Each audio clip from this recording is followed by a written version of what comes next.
तर नराधम दत्ता गाडेला थोड्याच वेळात आता कोर्टासमोर हजर करण्यात येणार आहे। नराधम गाडेला शिवाजीनगर कोर्टासमोर हजर करण्यात येईल। लष्कर पोलीस ठाण्याबाहेर आता सध्या मोठा पोलीस बंदोबस्त तैनात आहे। तर या संदर्भात अधिकचे अपडेट्स देत आहेत आपले प्रतिनिधी मिकी घाई। मिकी, आता थोड्याच वेळात आरोपीला शिवाजीनगर कोर्टासमोर हजर केलं जाईल।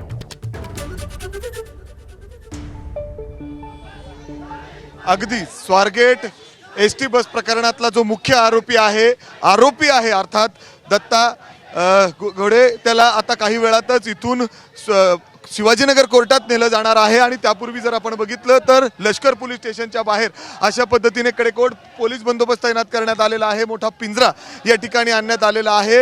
दत्ता गाडेला या ठिकाणाहून काही वेळातच शिवाजीनगर कोर्टात नेलं जाणार आहे। आणि आपण बघतोय पोलीस सगळ्यांना बाहेर काढतायत आणि दुसऱ्या बाजूला या गेटच्या समोरच काँग्रेसकडून इथं जोरदार आंदोलनाला सुरुवात झालेली आहे। युवा काँग्रेसचे सगळे पदाधिकारी या ठिकाणी पोहोचलेले आहेत आणि जोरदार घोषणाबाजी देत आहेत आणि या ठिकाणी जोरदार त्यांनी आंदोलन या ठिकाणी सुरू केले आहे। आपण त्यांच्याशी बोलायचा प्रयत्न करू। काय नेमकं काय म्हणणं आहे? हा जो आरोपी आहे ही केस फास्ट ट्रॅक वरती चालवून आरोपीला लवकरात लवकर फाशीची शिक्षा व्हावी अशी आमच्या युथ काँग्रेस तर्फे मागणी आहे। कसल्याही परिस्थितीत या ज्या नराधमांना आहे यांना आळा बसला पाहिजे। महाराष्ट्रात जी महिलांची असुरक्षितता जाणवते त्याला त्या विरोधात युवक काँग्रेस उतरले। गृहराज्यमंत्र्यांची जी स्टेटमेंट आहे ती अत्यंत चुकीची स्टेटमेंट आहे। पोलिसांनी आता अटक केलेलं आहे आणि आता कोर्टात नेतात। तुम्ही अक्षरशः दारावर आंदोलन करताय, काय परवानगी परवानगी तर मागितली परंतु परवानगी देण्यात नाही आली। पण कसल्याही परिस्थितीत गृहमंत्र्यांचा राजीनामा दिला पाहिजे। आपण बघतोय या ठिकाणी आलेले आहेत, तू मोठ्या संख्येने जमलेला आहात, पोलिसांनी परवानगी नाकारली, तुम्ही इथं आंदोलन करताय। नाही, मोठ्या संख्येने जमण्याचा एकच उद्देश आहे की स्वारगेट सारख्या अतिशय पुण्यातल्या महत्त्वाच्या ठिकाणी अशी घटना घडते आणि घटना आरोपी जर सापडला असेल तरी अशी घटना परत घडली नाही पाहिजे। त्या आरोपींना कठोर शिक्षा झाली पाहिजे, त्यांना फाशी शिक्षा झाली पाहिजे। त्यासाठी युथ काँग्रेसचं आंदोलन करत आहे। पोलीसनी दरवाजा लावून घेतलाय, काही वेळात त्यांना आरोपीला कोर्टात न्यायचंय। नाही, कोर्टाची प्रोसेस होत राहील पण आमची एकच मागणी आहे की फास्ट ट्रॅक कोर्टामध्ये या सगळ्याची सुनावणी झाली पाहिजे आणि कठोर शिक्षा ह्या मुख्यमंत्री स्वतः या सगळ्याकडे लक्ष देत आहेत। नाही, काल आपण ऐकलं असेल की गृहराज्यमंत्र्यांचं स्टेटमेंट काय होतं, अतिशय खेद वाटावा, अतिशय निंदनीय असं स्टेटमेंट योगेश कदमांनी त्यांचा देखील आम्ही निषेध करतो। जर आता आपण बघितलं तर सगळे काही बघतायत, आरोपीला अटक आहे, कोर्टात न्यायचंय आणि तुम्ही समोर उभा आहात, पोलिसांसमोर अडचणी कुठेतरी वाढतायत, गेट बंद करून घेतलंय। नाही, अडचणी पोलिसांना काय वाटत नाही, जर पोलीस जर सक्षम असते, तत्पर असते तर ही घटना घडलीच नसती। आपण बघतोय काँग्रेसकडून इथं जोरदार घोषणाबाजी देत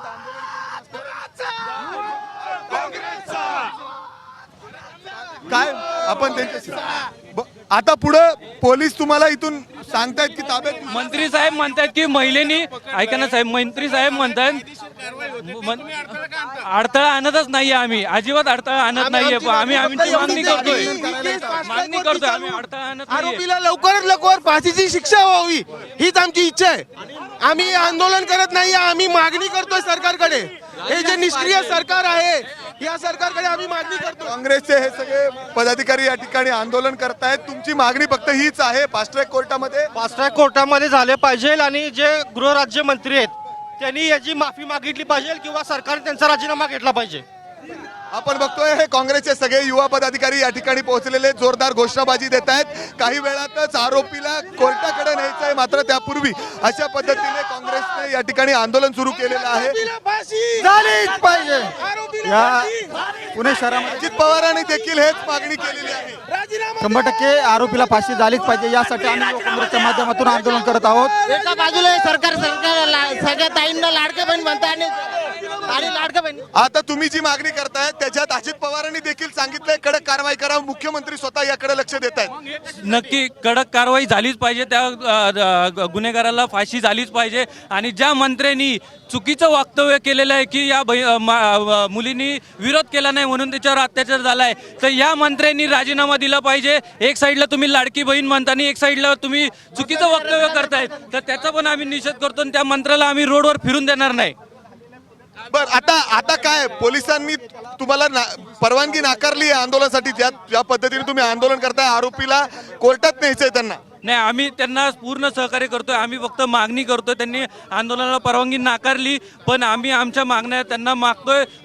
आरोपीला फाशीची शिक्षा ही झाली पाहिजे आणि मंत्र्यांनी पूर्ण आता जर आपण बघितलं तर अशा पद्धतीने काँग्रेसकडून जोरदार आंदोलन केलं जात आहे, तर दुसऱ्या बाजूला आपण बघतोय ते पिंजरा या ठिकाणी आहे.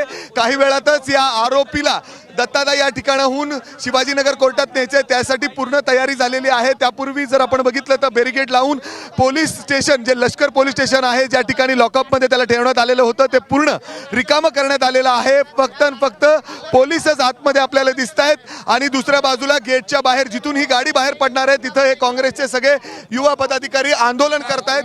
पोलिसांनी मोठा फौज अजून बोलवलाय तुम्हाला बाजूला काढण्यासाठी, तुम्हाला सांगतायत, नाहीतर तुम्हाला देखील ताब्यात घेऊ. नाही, त्यांनी आम्ही आमच्या बहिणीसाठी रस्त्यावर उतरलेलो आहे. त्यांनी गुन्हा दाखल करायचा, आम्ही लोकशाहीच्या मार्गाने हे सगळं करतोय. त्यांनी गुन्हा दाखल करायचा किंवा नाही हे त्यांच्या हातात आहे, पण आम्ही आमच्या बहिणींसाठी आम्ही रस्त्यावर उतरू शकतो. एबीपी माझा, उघडा डोळे बघा नीट.